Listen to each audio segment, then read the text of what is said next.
তোমার যে জামা কাপড়গুলো পছন্দ হবে তুমি সেগুলোই নিও। আর ওই চেনটাও নেবো। হ্যাঁ, সাইকেলের চেনটা পড়ে গেল, তুমি একটু নেমে দাঁড়াও, আমি চেনটা তুলে নিই। দাঁড়াও দাঁড়াও দাঁড়াও।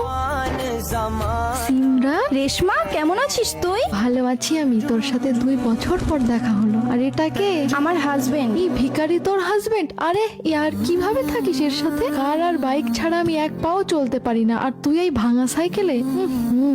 Oh shit. শোনো, আমার পাসটা তো বাড়ি ফেলে রেখে এসেছি। তোকে কতবার বলেছি বাড়ি থেকে বেরোনোর সময় সবকিছু গুছিয়ে নিয়ে বেরোবি। তোকে এখন বাড়ি যাবো আর বাড়ি থেকে নিয়ে আসবো? চুপ চুপ চুপ, আমার বান্ধবী। তোর বান্ধবীতে আমি কি করবো? তোকে মাথায় তুলে নিয়ে নাচবো?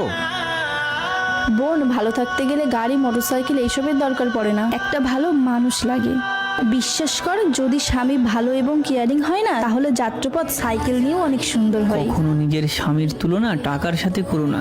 যদি স্বামী নেককার হয়, ভাববে তুমি পৃথিবীতে জান্নাত পেয়ে গিয়েছো।